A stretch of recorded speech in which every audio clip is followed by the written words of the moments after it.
हुई भाजपा प्रदेश कार्यसमिति की बैठक में बागियों का मुद्दा गूंजा। सूत्रों के मुताबिक प्रदेश कार्यसमिति की बैठक में पूर्व सीएम जयराम ठाकुर ने दो टूक शब्दों में कहा है कि बागियों की किसी भी कीमत पर घर वापसी न हो। विधानसभा चुनाव में जिनके कारण पार्टी हारी, उनकी वापसी के दरवाजे बंद रहे। बागियों की भाजपा में वापसी से गलत संकेत जा सकता है, इसीलिए किसी भी कीमत पर इन लोगों को फिर से पार्टी में शामिल न किया जाए।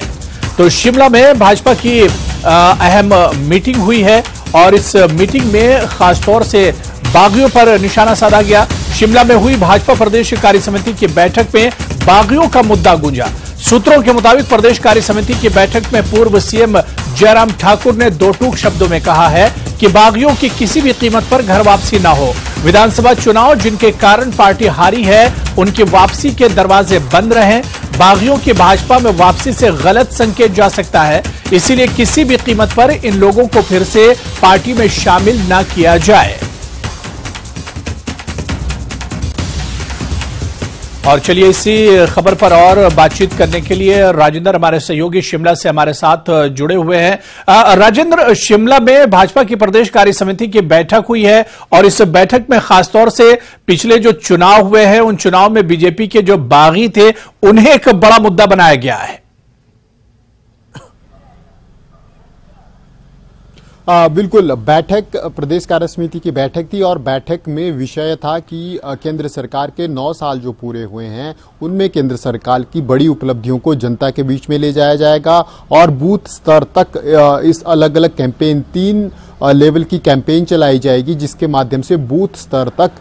केंद्र सरकार की उपलब्धियों को पहुंचाया जाएगा। और इसके लिए अलग अलग कमेटियां बनाई गई, अलग अलग दिशा निर्देश पार्टी की प्रदेश कार्यसमिति की बैठक में दिए गए। लेकिन जब मंच पर नेता पहुंचे तो इसके साथ साथ उन्होंने कई और सुर भी छेड़ दिए और कई अन्य विषयों को भी टच करने की कोशिश की, कई अन्य टॉपिक तक पहुंचने की कोशिश की। और वैसा ही जिक्र तब हुआ जब पूर्व मुख्यमंत्री और नेता प्रतिपक्ष जयराम ठाकुर मंच पर पहुंचे और उन्होंने संगठन के ऊपर बोलना शुरू किया और पहुंचते पहुंचते बागियों तक बात पहुंच गई कि जिस प्रकार से अभी 2022 के दिसंबर में जब चुनाव हुए और बड़ी हार भाजपा को देखनी पड़ी। अगर सीटों की नजर से हम देखें तो बड़ी हार भाजपा के लिए विधानसभा चुनावों में रही है और ऐसे में जो सबसे बड़ा कारण हार का माना जा रहा है वो बागियों को माना जा रहा था। तो ऐसे में क्योंकि प्रदेशाध्यक्ष भाजपा के बदले हैं और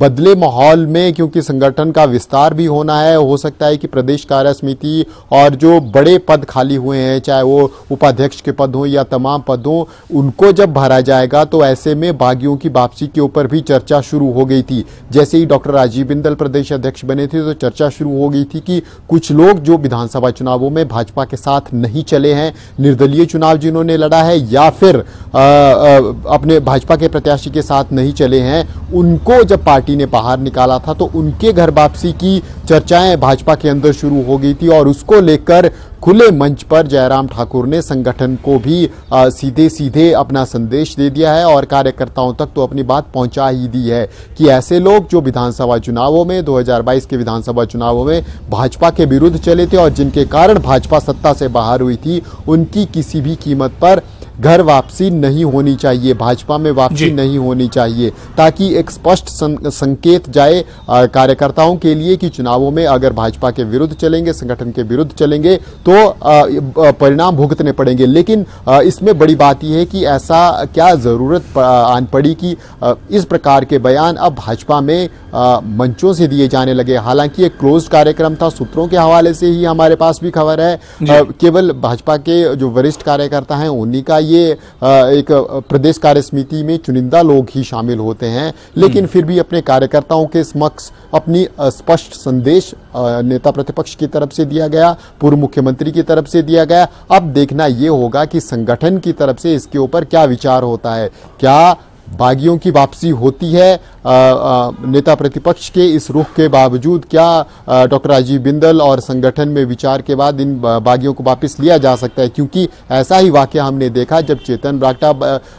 उपचुनावों में इंडिपेंडेंट लड़े थे, उनको पार्टी से बाहर किया गया था और प्रदेश प्रभारी अविनाश राय खन्ना ने एक प्रेस कॉन्फ्रेंस में स्पष्ट कहा था कि हम वापसी नहीं करेंगे चाहे जो भी कीमत अदा करनी पड़े। लेकिन हमने देखा उसके 1-2 दिन बाद ही चेतन ब्राक्टा की वापसी हो जाती है। लेकिन यहां माहौल कुछ और है, क्योंकि खुले मंच से कहना और कार्यकर्ताओं के बीच में एक संदेश अपनी तरफ से स्पष्ट लाइन रखना, ये अब देखना होगा कि संगठन किस तरह से लेता है और आने वाले विषय में क्या कहीं बिल्कुल राजेंद्र, इससे पहले भी देखा गया कि जब जब चुनाव आते हैं तो जिनको मनपसंद सीट नहीं मिलती है या फिर जिन्हें मौका नहीं दिया जाता है चुनाव लड़ने का, तो वो अक्सर नाराज होके बगावत कर देते हैं और बागी हो जाते हैं और उसके बाद जब चुनाव खत्म होते हैं तो दोबारा से पार्टी में वापस आने की कोशिश करते हैं या उनकी घर वापसी हो जाती है। लेकिन जयराम ठाकुर का ये जो बयान है और जिस मंच से बयान दिया गया है, ऐसे में अब लीडरशिप अगर इस पर सोचती है, गौर फिक्र करती है, तो जो बागी है उनके दरवाजे पूरी तरह से बीजेपी में बंद हो जाएंगे। बिल्कुल, और ये बयान एक हल्की सी आहट दे रहा है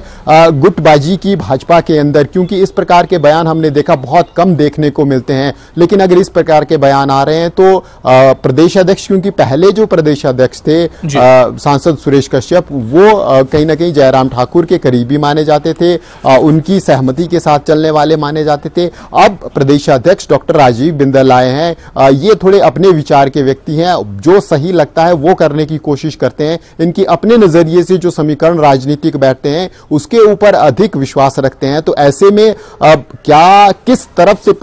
संगठन और नेता प्रतिपक्ष जयराम ठाकुर और तमाम लोग बढ़ते हैं, ये देखना होगा। एक हल्की सी हम कह सकते हैं आहट